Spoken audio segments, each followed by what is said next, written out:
Assalamualaikum warahmatullahi wabarakatuh. Di pertemuan kali ini kita membahas sejarah, jenis, nilai, dan angle berita. Angle ya, bukan angel ya. Nah, sembari mengingatkan teman-teman yang belum atau progres mencicil artikel itu, teman-teman semuanya terus berprogres untuk menyelesaikan artikel itu. 6.000 7.000 kata akhir semester, kalau sebelum lebaran akhir April 4.000 kata. Nah, apakah kemudian jika teman-teman ada yang berhalangan tidak mengumpulkan walaupun kurang jumlah katanya, itu enggak apa-apa. Jadi dikumpulkan saja semampunya. Dikumpulkan saja seadanya, yang penting ada progres dan perbaikan. Jadi agar tidak memberatkan bagi teman-teman yang sedang ada kendala atau halangan. Nah, tetapi juga tetap mempengaruhi penilaian bagaimana kedisiplinan, keaktifan, kesesuaian. Nah, itu yang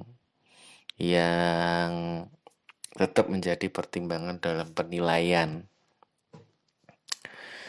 Nah, saya juga fleksibel dengan teman-teman. Mata kuliah kita kerjakan sesuai dengan mood dan juga fokus teman-teman. Jadi kalau teman-teman fokus di 10-30 menit, saya kira review dan juga progres itu ada sedikit perkembangan.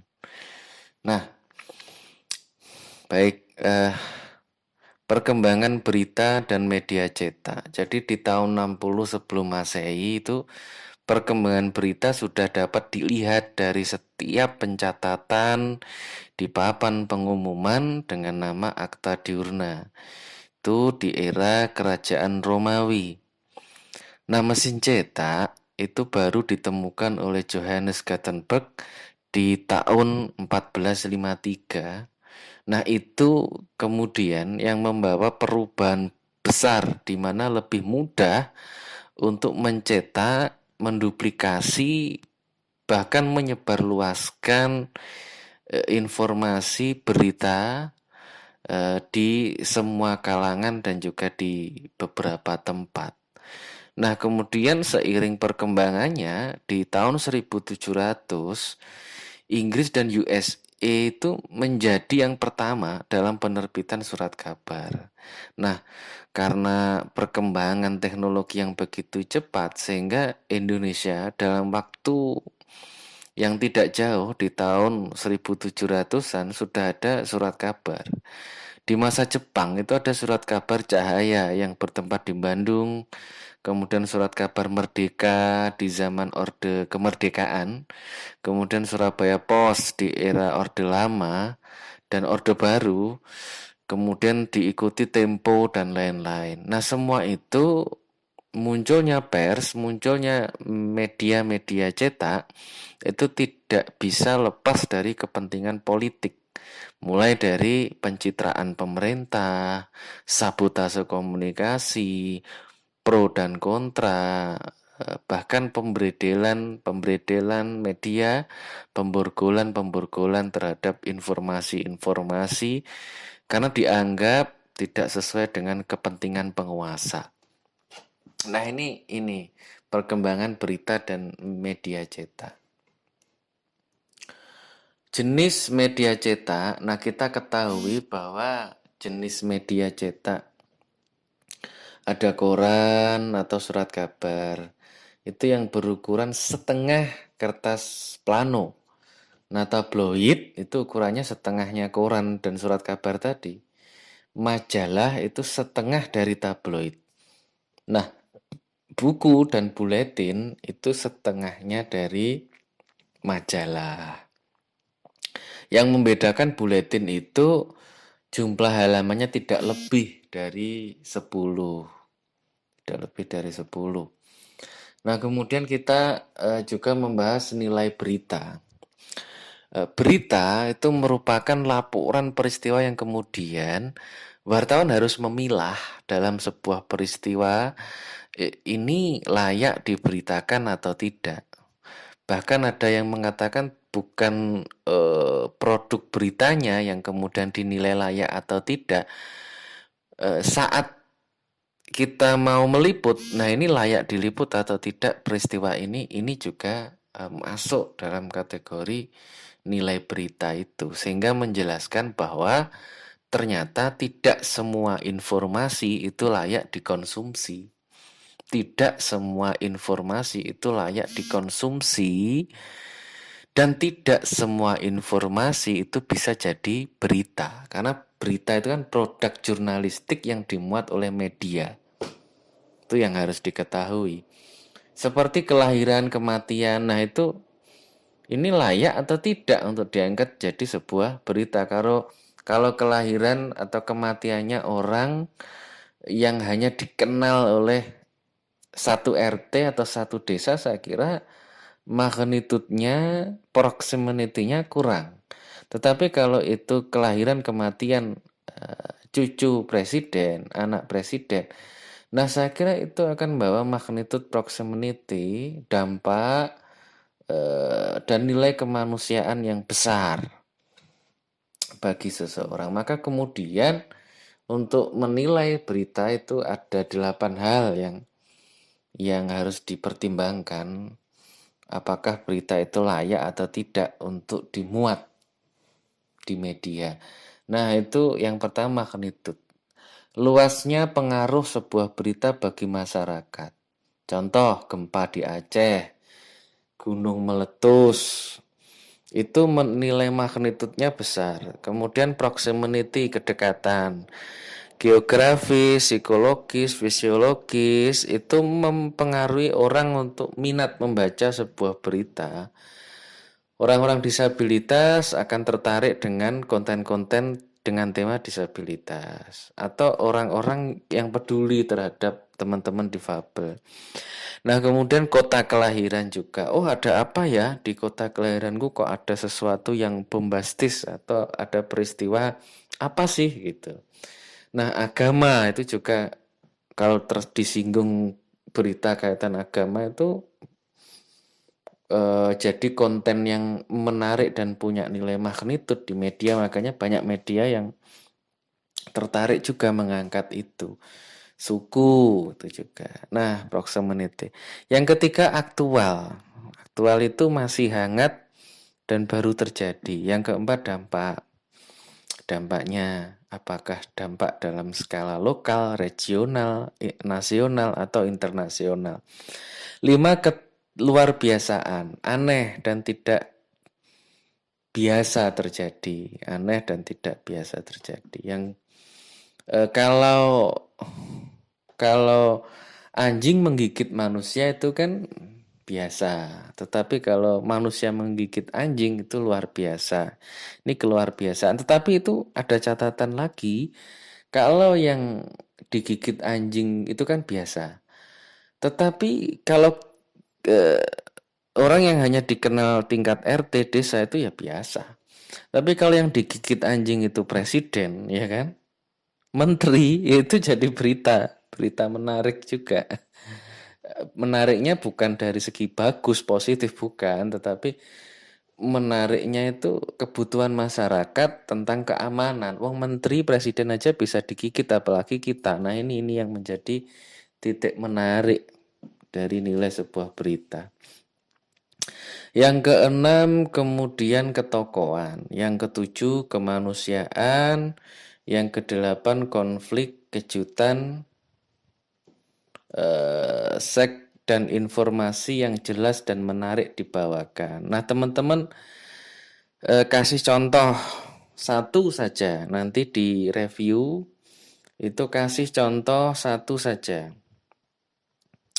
Kira-kira apa konten berita yang layak diberitakan mengandung apa? Apakah berita A yang teman-teman contohkan itu, oh ini magnitudenya yang besar, oh ini dampaknya, oh ini ketokohan. Nah itu kategori yang mana dari nilai berita itu? Nanti contohnya kategori yang mana, begitu. Nah kemudian news judgment adalah sebuah berita yang disimpulkan sebagai pertimbangan layak atau tidaknya berita itu disiarkan. Maka yang harus dilihat adalah norma agama, hukum, sosial, adat istiadat. Ini menimbulkan kekacauan atau tidak berita yang akan ditayangkan ini, berita yang akan dimuat ini. Nah ini ya, melihat kebutuhan khalayak, tidak melanggar kode etik, karena urusannya bukan hukum, tapi moralitas juga kemanusiaan. Angle berita adalah poin utama yang diambil dalam sebuah berita, sehingga berita mampu disusun secara baik, dan maka untuk disusun secara baik itu diperlukan saringan informasi terpenting yang bisa diberitakan. Nah, ukurannya adalah dampak besar bagi pemirsa. Ukurannya dampak besar bagi pembaca. Nah, seperti apa? Keamanan. Bom, kerusuhan itu jadi berita yang sangat dibutuhkan oleh masyarakat karena kaitan keamanan. Uang, BBM naik, BPJS naik, ya kan, listrik naik. Wadah, itu semuanya pusing itu. Gangguan pemadaman listrik, mogok kerja, cepat banget informasi itu disampaikan. Maka dalam pembukaan sebuah penayangan berita akan disuguhkan alternatif berita, ya kan? Rubrik-rubrik dalam koran itu ya, politik, ekonomi, olahraga, ya kan? Kuliner, wisata, ya. Ada juga apa iklan, oh ya kan, lowongan kerja, ada anekdot, ada humor itu di media cetak itu muncul itu. Di apa tampilan awal itu rubrik-rubriknya itu kelihatan. Nah, halapan depan berita nih, rilis, headline, media cetak, dan lead. Berita jangan panjang, tetapi langsung dalam berita to the point. Contoh, Ramadan dioperasi di Rumah Sakit Aminah. Ramadan adalah anak dari Yono dan Septi. Alamatnya Desa Balekambang, Wonotirto, Beru. Ramadan berusia 2 tahun. Dia menderita sakit hidrosifalus dan seterusnya. Rilis itu minimal 100 kata. Lead maksimal 24 kata. Satu kalimat itu 8 sampai 14 kata. Nah, judul headline di koran tajuk utama itu harus memancing orang untuk membaca. Atau bisa juga dengan normatif, nah itu tergantung selera.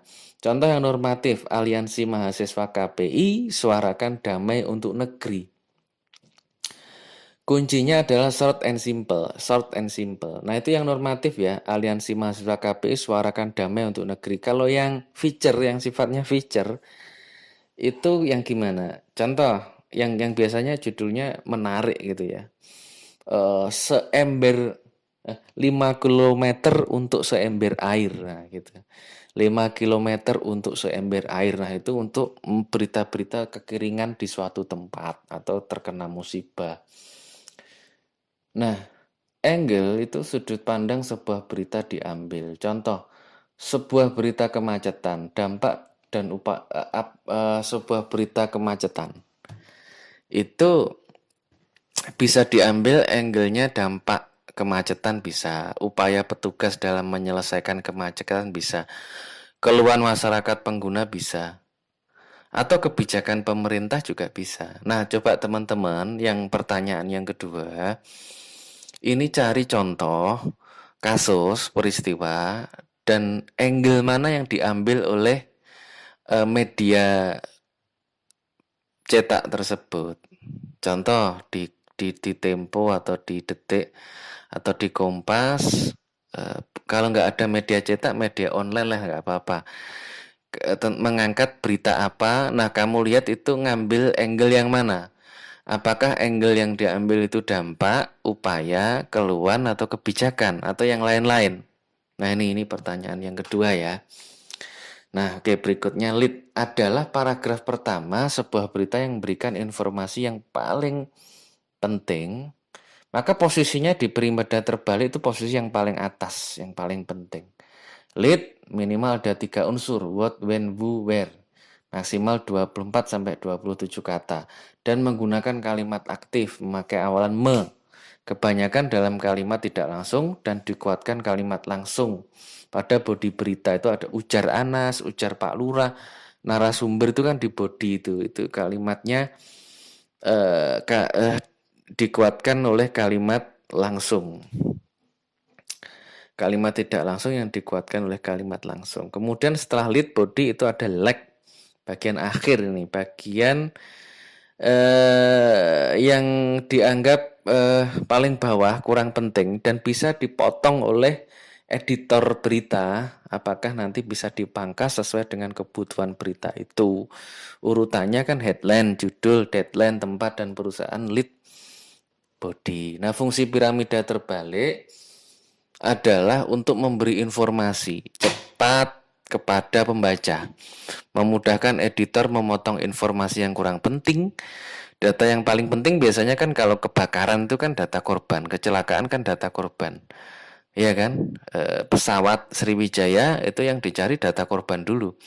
Nah, kemudian kronologi dan data lainnya. Kalaupun tidak ada korban, maka nilai kerugian biasanya dan dampak yang menjadi perhatian pengkonsumsi media. Nah, ini contohnya itu kecelakaan, kebakaran, musibah lainnya. Nah, angle ini dipengaruhi 3 hal. Kebijakan pemerintah, ya kan? Yang kedua segmentasi, yang ketiga adalah value bagi masyarakat. Cakupannya bisa regional, lokal, nasional itu. Nah, terima kasih. Itu aja 2 review dan 2 pertanyaan, jangan lupa dijawab. Terima kasih. Assalamualaikum warahmatullahi wabarakatuh.